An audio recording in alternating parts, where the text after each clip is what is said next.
Ош шаарын аралап өткөн бир канча каналдар жана Акбура дарыясынын корок аймагын бошотуу боюнча Ош шаарынын мэри Жеңишбек Токторбаев мэр болуп келгенден тарта эле өзүңүздөр көрүп билип аткандай бүт каналдардын корок аймагын ачып жашылдандыруу боюнча чоң бир иштерди аткарып жатат. Баарына эреже талап бирдей деген негиз менен көптөгөн жумуштар жасалып атат. Анын бири мына бул жерди айтсак болот. Корок аймагынан Акбура дарыясынын жээгинен бул жер 50 метр алыстыкта болуш керек. Корок аймагы сакталыш керек. Бирок бул жер көрүп турганыңыздардай 5 метр дагы чыкпайт. Мен сиздерге көрсөтүп жаткан жер бул Акбура эс алуу борбору, барыңыздарга белгилүү болгон оюн аянтчасы, парк деп койсок дагы болот. Бул жер 2004-жылы мэриянын карамагында турган жер аянты ижара шартында берилген. Бирок кайра эле 2005-жылы 1 жылдан кийин ижарага алган жаранга бул жер жеке менчикке кандайдыр бир себептер менен өткөрүлүп берилген. Андан бери бул жер иштеп, парк түптөлүп, минтип иштеп келе жатат.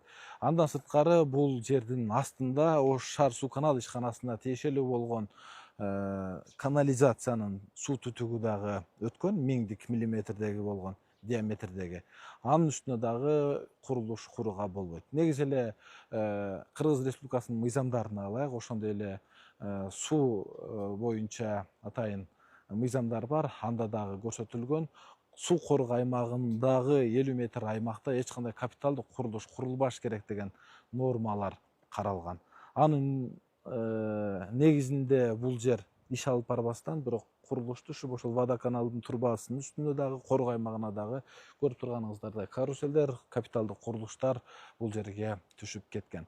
Ош шаарынын мэри Жеңишбек Токторбаев бул эс алуу, Акбура эс алуу борборунун ордун жана корок аймагын бошотуу максатында тапшырма берген. Анын негизинде муниципалдык менчик башкармалыгы Ош облустук сотуна кайрылып, бир канча отурум болуп, акыркы мына 3-4 отурумунда толук түрдө сот канаттандырып, 2004-жылы чыгарылган Ош шаарынын мэриясынын токтомун негизсиз деп таап жокко чыгарып, жер аянтын кайрадан муниципалдык менчикке кайтарып берүү боюнча өзүнүн чечимин чыгарды.